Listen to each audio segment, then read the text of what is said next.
Madam Speaker. Madam Sergeant at Arms. Would everyone please rise?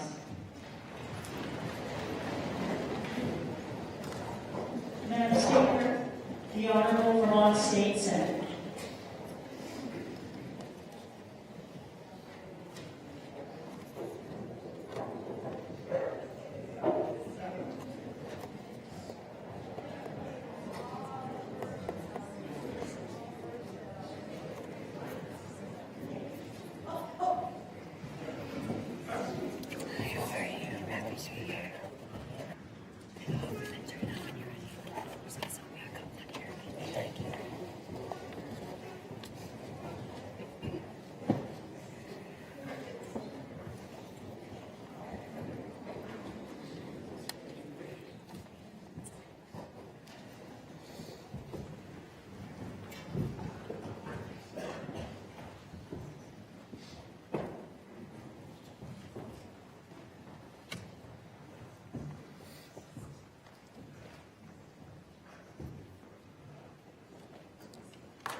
Please be seated.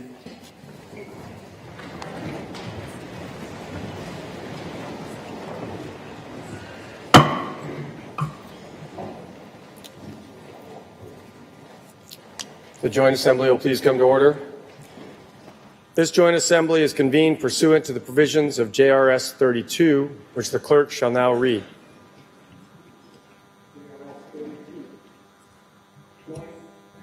Got it.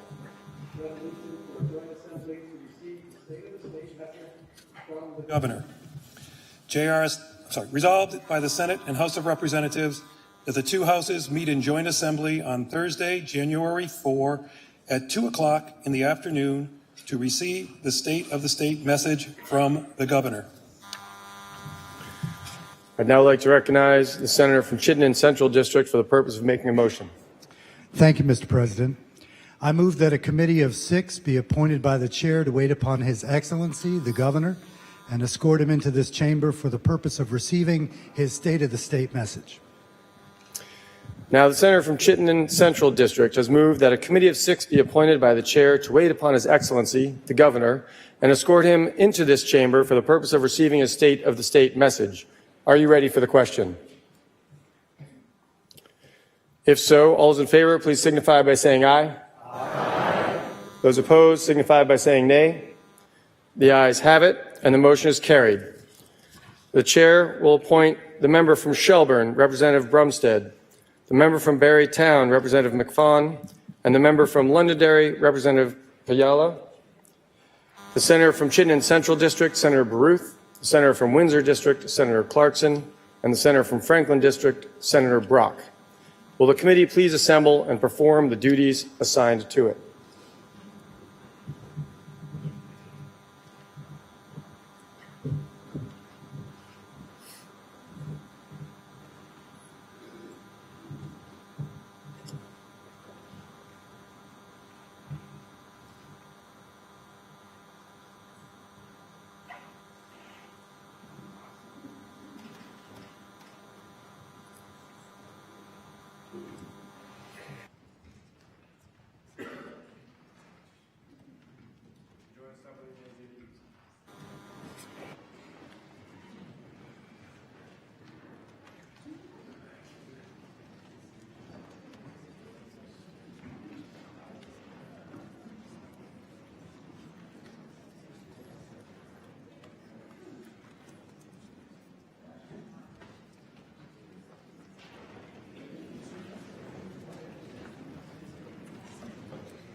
Madam Sergeant at Arms.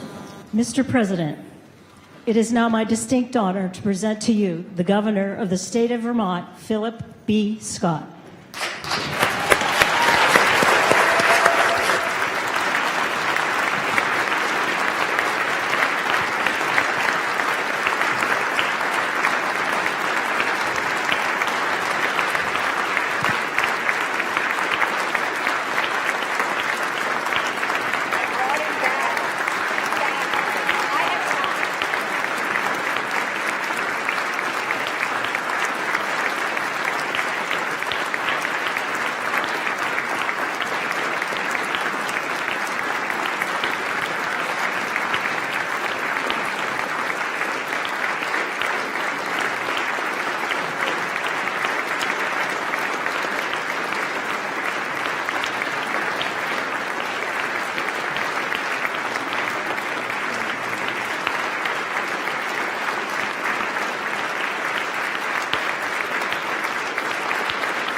It is now my distinct honor to present to you the Governor of the State of Vermont, the Honorable Philip B. Scott.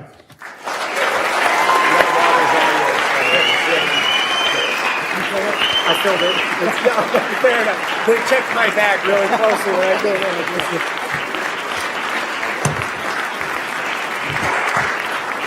Thank you.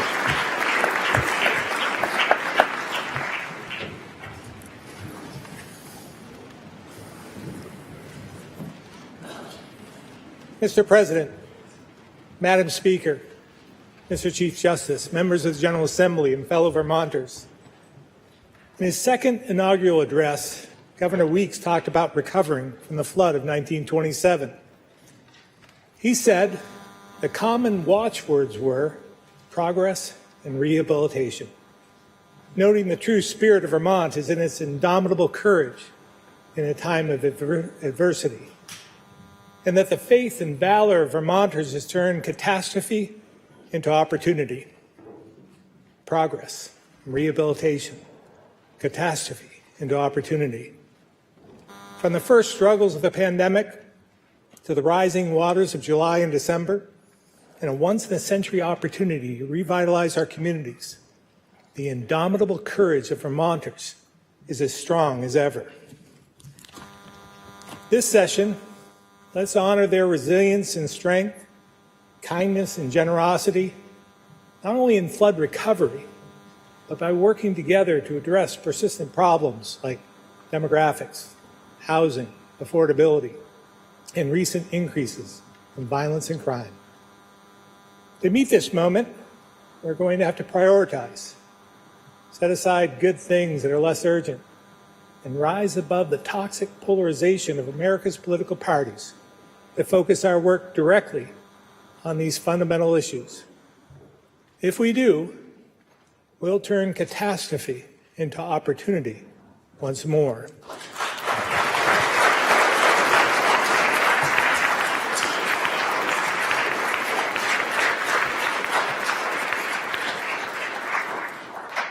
President Clinton's advisor, James Carville, famously said, "It's the economy, stupid." Now, I'm not calling anyone stupid, but I think you'll get my point, that in Vermont, we could insert demographics in place of economy. I get asked all the time, even by some of you, where did all the workers go? So let me share 3 numbers from your Joint Fiscal Office that tell you everything you need to know. 14,000, 28,000, and 48,000. As of 2022, we have 14,000 fewer kids under the age of 18 than we did in 2010.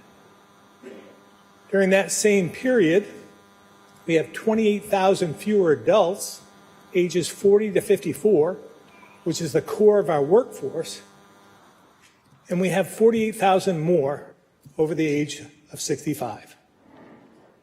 This is all within just 12 years, but this is nothing new. It's been happening for decades.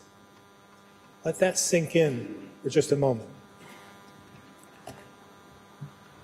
As the JFO points out, this can mean higher per pupil costs, declines in income and sales tax revenue, and increased demand for services like healthcare. They conclude, if nothing changes, and I quote, Vermont's ratio of older residents to working age people will continue to rise, placing a greater burden on workers to support both young and old. If this sounds familiar, it's because you heard it from me in 2017 when I said the biggest obstacle we face to economic sustainability is a shrinking workforce. In 18, I said demographic trends are shifting the tax burden onto fewer and fewer people. Again, in 20, I said our demographic crisis is, without question, the greatest challenge we face as a state. Unfortunately, it hasn't gotten any better. It continues to be an issue we must solve to meet today's obligations and make every investment needed for the future. And to have any chance of reversing our demographic trends, there are three issues we can't ignore: public safety, affordability, and housing. These challenges are urgent, immediate, and we must address them this session.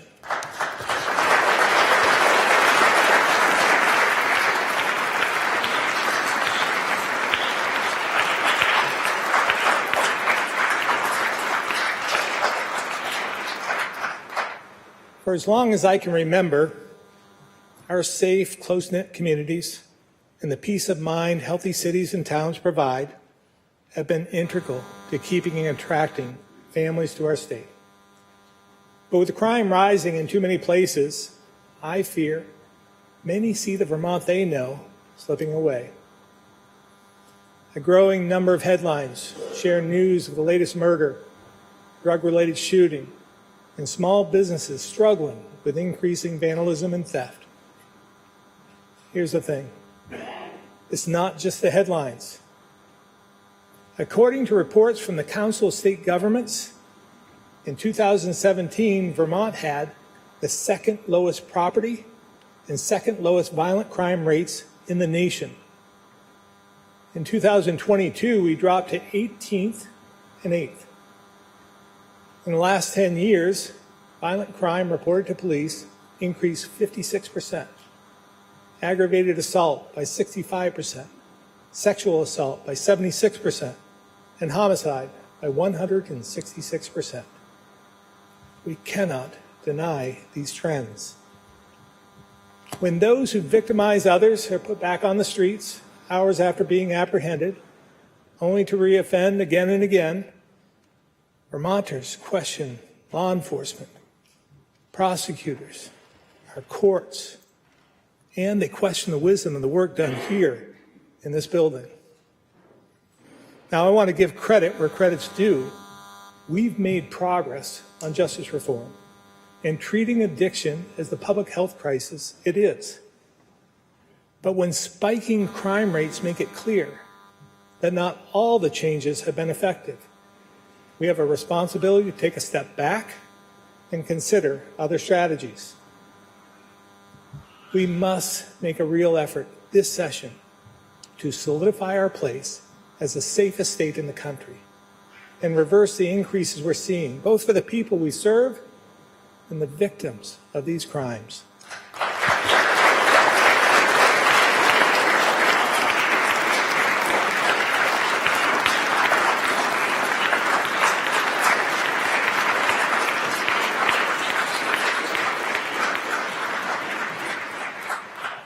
We must also acknowledge our crisis of affordability is making it difficult to address public safety, as well as other areas like education and healthcare. and the high cost of everyday life in Vermont is dulling the tools we put in place to keep and attract working families. In 3 weeks, I'll present my budget for fiscal year 2025, and it will be a much different picture than previous years. Sobering comes to mind. With historic one-time federal aid ending, another large increase in our pension obligation, and last year's spending decisions catching up to us, we're back to where we were several years ago, with difficult decisions to be made. For many of you, this will be the first time you'll work on a budget without hundreds of millions of dollars in surplus. For others, it's déjà vu. Once again, we'll face the discomfort of saying no, choosing between many good things, and maintaining the discipline to focus on what Vermonters need most. I continue to believe we need to keep our spending within existing revenue. So in full transparency, you can expect my budget will increase by about 3%. I know from experience, many of you view 3% growth as an austerity approach. So it's important to know that with this increase, and after meeting our obligations, we have very little money left.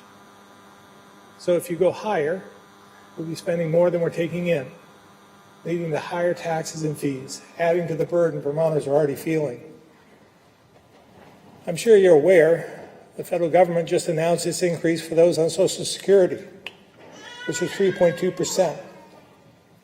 So if our seniors are expected to manage to that, it seems as though we should do the same.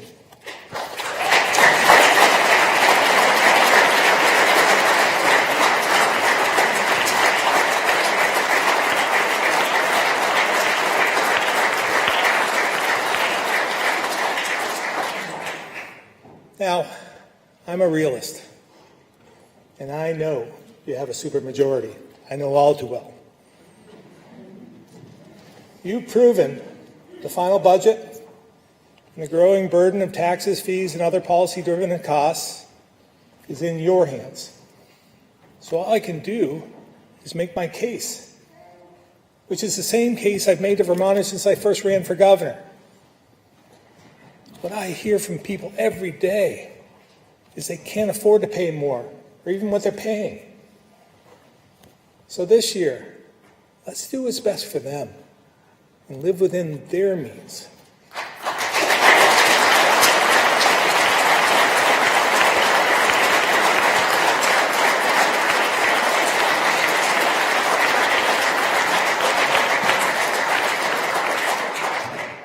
Unfortunately, the cost of our pre-K through 12 education system has already grown beyond the means of many.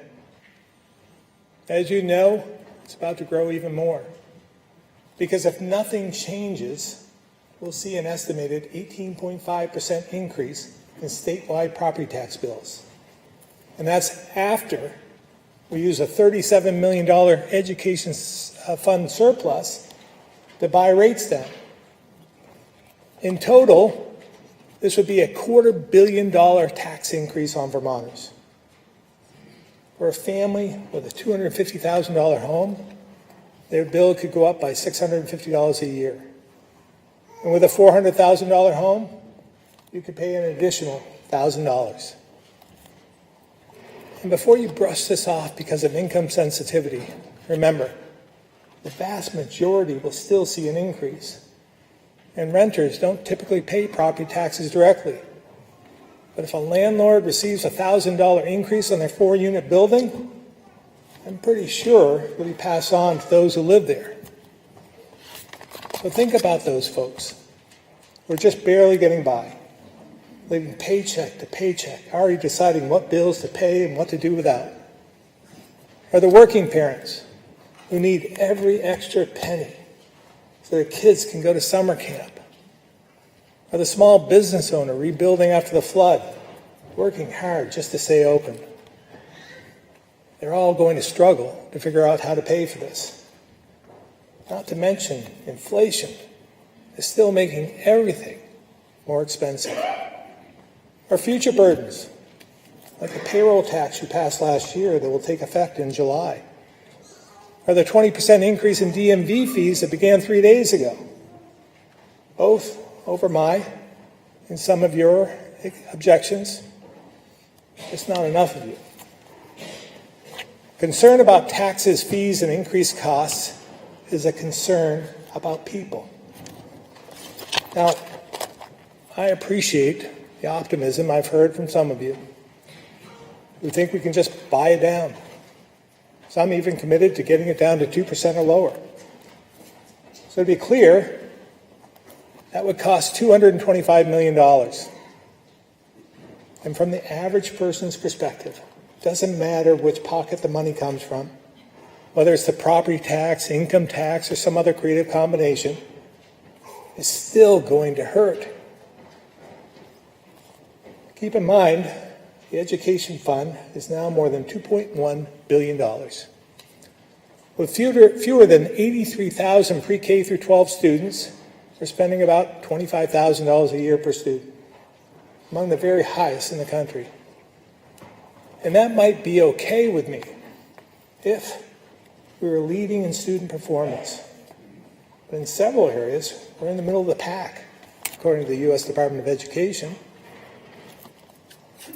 Please know, this is not a critique of our teachers or our students. It's the result of an education infrastructure that's too large for the number it serves, but not enough money is making it to the kids. Unfortunately, there's no quick fix to this, but we could discuss ideas I put on the table before, like additional consolidation or classroom size targets, addressing health care and retirement costs, moving to a statewide teacher contract, or capping property tax growth. And I'm sure you have ideas on how to contain spending as well. I believe we all want better education outcomes for our kids and to have a system our seniors, families, and young workers can afford. So let's work together to address the affordability issues we can control and restores the size of the working class so there are more people to pay taxes and more kids in our schools.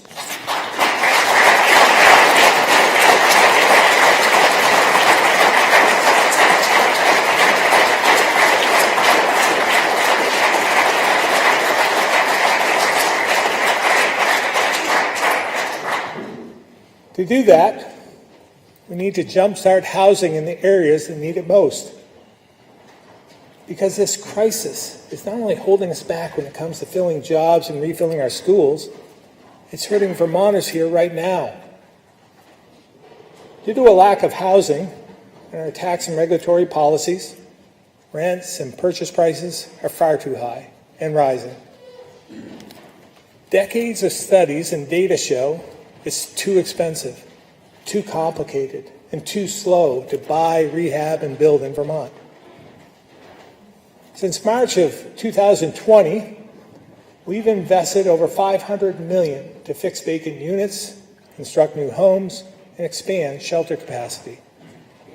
This is unprecedented. It's on top of the $37 million housing bond we passed in 2017, which at the time was the biggest investment we'd ever made. We have made progress, and it far exceeds what we were doing 10 years ago. But $500 million is a lot of money. So we need to be honest about what we're getting, why it costs so much, and how to lower it. Overall, we're seeing about 2,200 residential units permitted each year. About 1/3 of these, around 700, are state funded. Census data and vacancy rates show that to meet current demand and create a healthy market that puts downward pressure on prices, we need 6,800 units right now. Most of our funding goes to homes that cost, on average, $450,000 per unit to develop. $450,000. So that's $3 billion in public and private funding just to fill the gap we have today. With these costs in mind, I think most of us would agree something's got to change.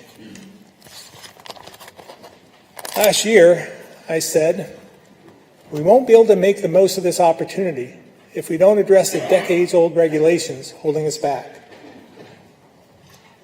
While we took some steps, I know many of you would agree we need to do a lot more. The fact is, Act 250 did exactly what it was intended to do. It slowed down growth, in some cases, stopped it altogether. But it was enacted at a time when we were growing way too fast. Today, we face a different reality, one where families desperately need homes and communities need reinvestment. There's an expression, if nothing changes, then nothing will really change. In our case, that means if nothing changes, things will continue to get worse.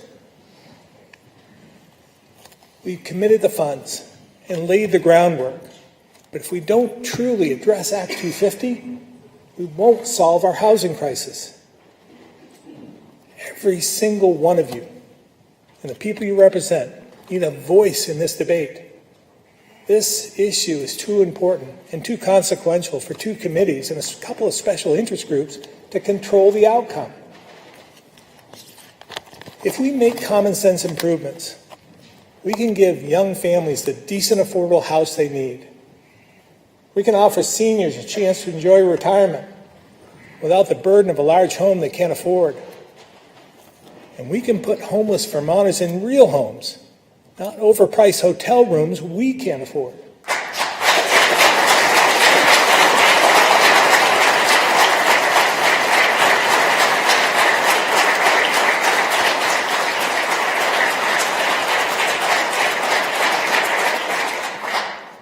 By jump-starting housing for working families, we can revitalize communities, refill our schools, and make our neighborhoods more inviting in all 14 counties. We can help solve the challenges we face funding healthcare and education, climate change mitigation, IT infrastructure, and so much more. Housing is key, and it's something we can do right now. So let's work together and get more families in homes faster and at a cost they can afford.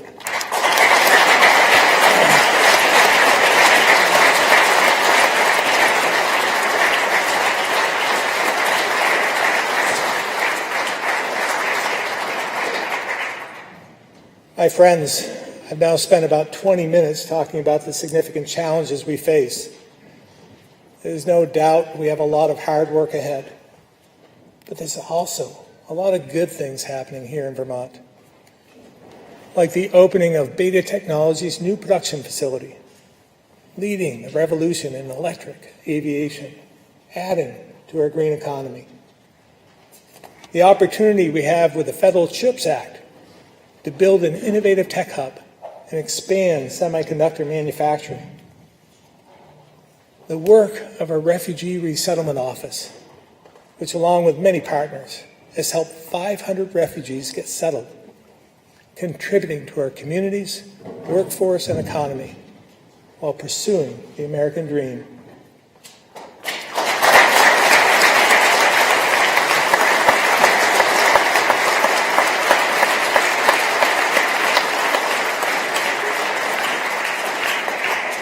Or how about the 10 Vermont businesses that ranked among the nation's fastest growing companies?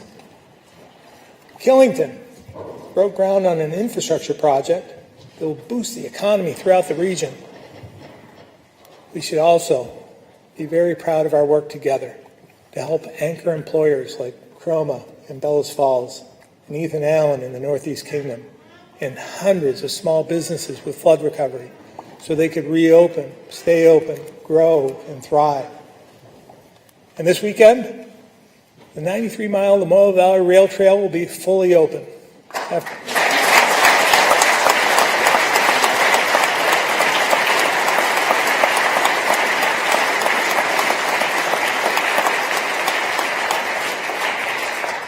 The crews worked quickly to repair the damage caused by those July storms. These are just some of the many reasons I'm still incredibly optimistic about our future.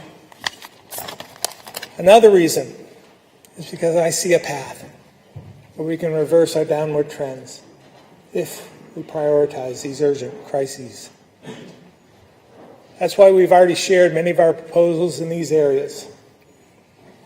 Now, I know these aren't the only challenges we face, and there are many others like addiction, healthcare costs, and climate change mitigation, where we need to and will continue our work. But public safety, affordability, and housing are the issues that demand our immediate attention, because Vermonters are seeing, feeling, and living them every single day, and they're critical to reversing our demographic trends. So, while the lobbyists and advocates will have their agendas, and being an election year, political parties and partisans will have theirs as well, we owe it to Vermonters to put all that aside and make real progress on public safety, affordability, and housing needs, because these issues don't discriminate based on your party affiliation.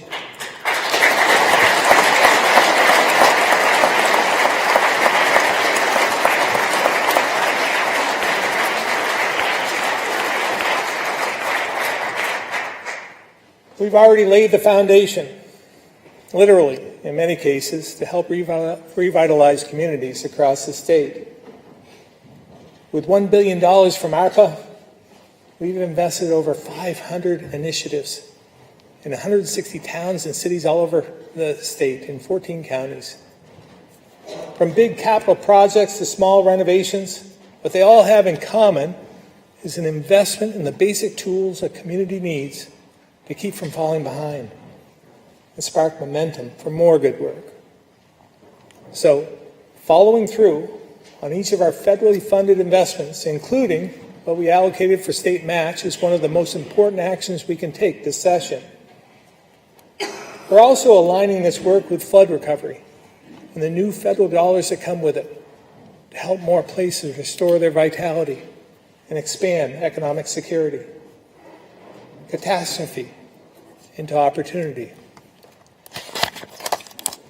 Imagine what neighborhoods in our communities could look like with the old rundown houses renovated, front yards decorated for the holidays, a swing set and a sandbox in the backyard, the neighborhood buzzing with the chatter of kids out sliding, or sledding for those of you who are confused. Maybe the most controversial thing I said all day. Imagine seeing those empty classrooms filled with children again, younger families shopping in town, getting their car, lawnmower, bike, or chainsaw service to the local shop, and then those small businesses going on to support their community by sponsoring local events and youth programs. More workers to lessen the burden of property taxes and healthcare costs, good jobs and opportunity, a hopefulness that defeats despair and helps reduce addiction and the crime it causes. We can get there, but we must follow through on what we started. We have to learn the lessons of the last few years, refocus on what's working, and be honest about what's not. If we do, we will turn the tide and lift all communities in every corner of our state.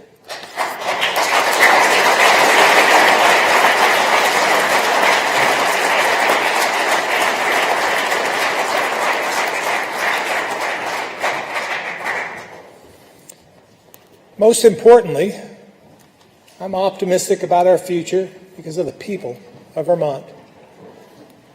On the morning of July 11th, a flood-damaged grocery store in Windsor County was filled with neighbors mucking out. And they didn't stop there. With rows of undamaged produce and perishables, locals acted quickly to distribute to those in need. Donating coolers and time, they helped hundreds of their neighbors by delivering food to a senior center, mobile home park, the local food shelf, and more. Even when they had to jump on an ATV to get over downed trees and wash out roads. A few days later, In Barrie, Bob Nelson opened his hardware store. Still without power and surrounded by damaged shelves and destroyed inventory, he wanted his neighbors to have what they needed to clean up their homes and businesses. 30 miles away in Caledonia County, 8 and 10-year-old Andy and Allie Ackerman started their own business, a lemonade stand, giving every single penny of the $700 they made to help the Hardwick House of Pizza. Weeks later, in Johnson, at Highland Heights Mobile Home Park, where several residents lost everything, you could see a community who rallied to support one another. From those who spent weeks trying to find help for a longtime neighbor in crisis, to park owners Ken and Martha Harvey, who moved damaged homes, cleaned up lots, and filled out FEMA paperwork. They could tell you where every single homeowner was and kept tabs on them to help if needed. This is Vermont Strong. It's the incredible resilience found in our sense of community. It's the faith and valor Governor Weeks described. And it's not just during floods. In St. Albans, Sean Caro wanted to offer a helping hand. So as the owner of a downtown restaurant, he began taping receipts for free meals on his front window for folks to claim. As he put it, with no questions asked. Patrons at the restaurant saw this and started chipping in, adding more meals to the window. Warm food on a cold day, dinner out for those who otherwise might not be able to afford it. That's what community looks like. No one asked Sean to do this. He saw a way to use his skills to help his neighbors, and he and his customers stepped up. So did families in Coventry. After learning the school playground wasn't safe, they didn't sit back and wait for someone else to fix the problem. They worked to provide a few swings and other basics, and then rallied support to help finish the job. With everyone pulling in the same direction, in a matter of weeks, they had rebuilt better than before. And sometimes it's the little things that make the biggest difference. A few years ago, the residents of Wallingford were looking for a way to strengthen their town. Many of us might think that means new sidewalks or business expanding. But in Wallingford, they kept coming back to the simple idea of just getting together. So they brought back Wallingford Day, a day to celebrate who they are, reconnect with their neighbors, with food trucks and fireworks, art shows and auctions, music and dancing. Most importantly, it's a day set aside to be together, a reminder that it takes effort to build community. Folks in Guilford also wanted to reconnect and decided to refresh an old idea. After the Civil War, Grange halls became an important part of civic life in agricultural areas across the country, a place to get together, hear candidates speak, and work to solve the issues of the day. As small farms and membership dwindled, underused Grange halls could be found all over the U.S. So in Guilford, they worked to bring this historic community space back to life. These days, you can see the renovated Grange Hall bustling with students, full of people for Thanksgiving dinner, the apple pie social, or raising money for a neighbor in need. At a time when so much of our interaction is by text, email, social media, or Zoom, just being in the same place at the same time and seeing people face to face can help make the world a better place for all of us. Folks in East Calais knew this about their general store. For over a century, it was a local gathering spot, somewhere to get a coffee or a sandwich, catch up with your neighbors, get your news, and maybe a little gossip as well. So when they were about to lose it, residents formed a trust to purchase the building and keep this local hub alive. Nearly 5 years later, through pandemic and floods, the East Calais General Store reopened its doors in October. Many of these projects have benefited from government funding, and that's an important role we can play. But the reality is, no grant or earmark will bring these initiatives to life on their own. Neither government nor money build community. People do.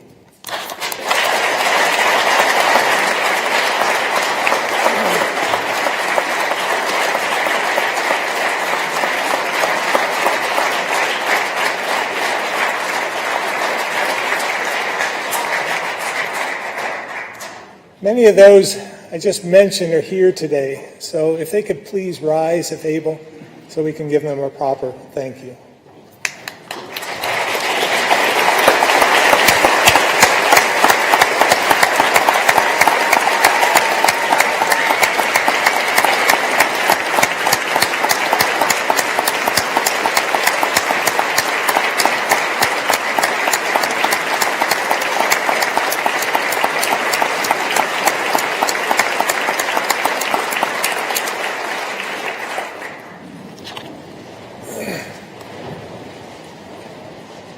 And I know there are thousands of others like them across our state who step up for their community each and every day.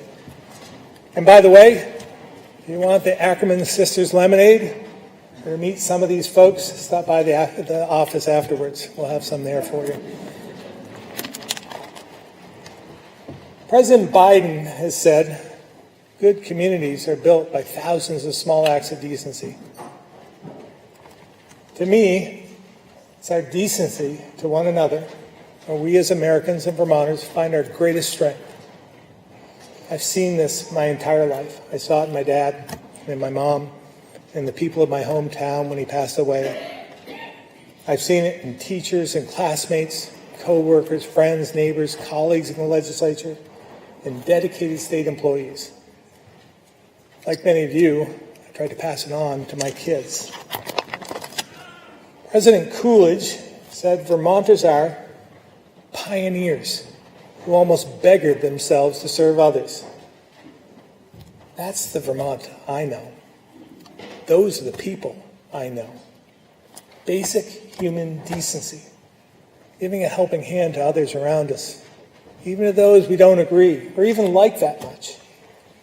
This is the foundation, the bedrock of our communities. But traditions and values must be exercised and nurtured to be passed along to the next generation. Dick DeGray woke up before dawn for a decade to water the 200 flower pots that brightened up downtown Brattleboro. No one asked him to do it, and because he started at 3 in the morning, not many knew he did and took this good deed for granted. Now in his 70s, he's looking to hang up his watering can. The question is, who's going to water the flowers? Across the state, from Alberg to Vernon, Island Pond to Bennington, and everywhere else in between, there are things large and small that build community and give these places character and identity. So I want to talk directly to Vermonters. What is it for you? Is it the flowers or lights during the holidays? The senior center or playground? Youth sports, the local theater, food pantry or Meals on Wheels? The good work done by the Rotary, Elks, Moose or Lions Club, VFW and American Legion? Whatever it is, if it matters to you, it's time to step up, get involved, and make sure it remains for years to come. Take Brenda Grieca, a 35-year state employee, now retired. Tomorrow is her 70th birthday, but she's not asking for it to be about her. She's planned a full day of shopping, eating, and entertainment in downtown Montpelier.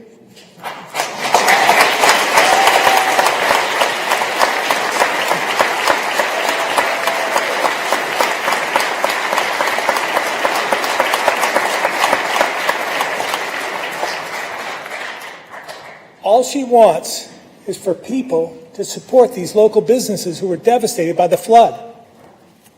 And by the way, you're all invited. Remember, no gifts, just bring your credit card. It's clear there are many people doing this good work, but they can't do it on their own. It takes all of us. So it's up to you to find something. Plant a tree, mentor a kid, coach a team, volunteer for your local fire department or rescue squad. Or you could sign up for the National Guard.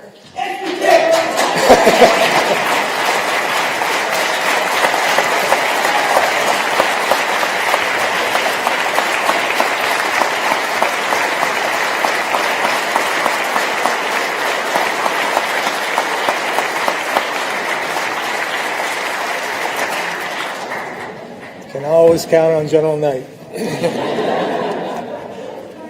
The Guard has been essential to our state emergencies and national security, and we desperately need them, and they need more of you, and I'm sure you'll be hearing more about that from General Knight this session.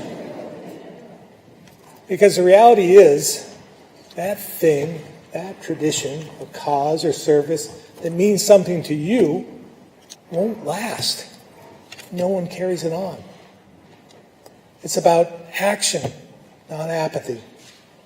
Dedication, not destiny. The progress we've made in the short 246 years since our nation's founding is not a coincidence of history. The burden of citizenship and all who aspire to it is the work to fulfill the promise of a more perfect union. This is the great gamble of our republic, that everyday Americans and everyday Vermonters will show up, do the work, and carry out those small acts of decency to build community. That's the most important work of all. It's the antidote, the cure to the hate and poison of partisanship, red versus blue, you versus me, us versus them, and the constant conflict we see on social media or cable news. Strengthening our communities, connecting with our neighbors, doing our part, however big or small, is how we prove there is a better way.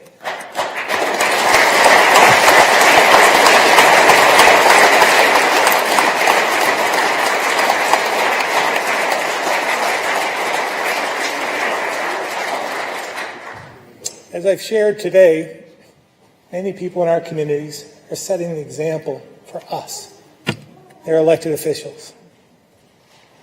The Harveys didn't care whether residents were Republicans or Democrats when they helped them get back on their feet. Up in St. Albans, Sean isn't asking what policies you support before you get your meal. It doesn't matter who you voted for when using the community center in Guilford or enjoy Wallingford Day. So let's choose to follow their example, reject partisanship, and do what's best for the people we're here to serve. Show up, do the work, so we don't lose what makes Vermont so special. Focus on the things that strengthen our communities, so all parts of our state can build upon their character and fulfill their potential. And together, all of us in this room and across the state will meet this moment and all that comes next.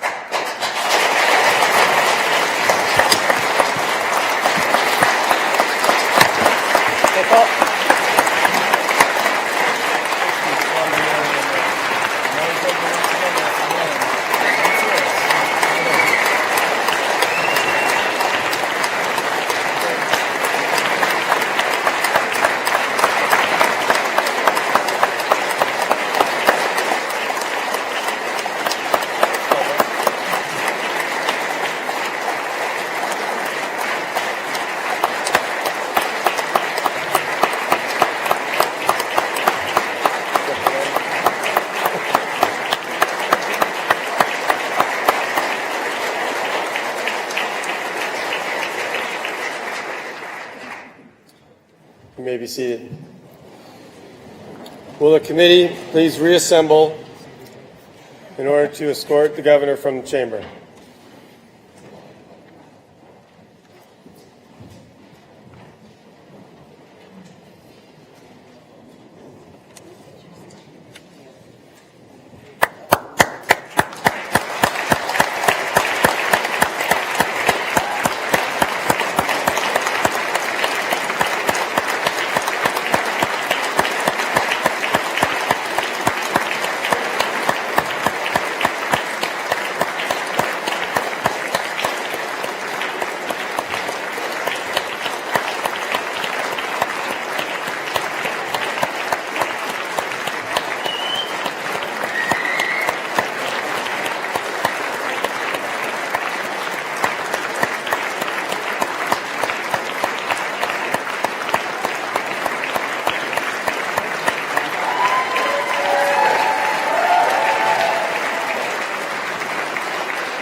The joint assembly may be at ease as we await the return of the committee.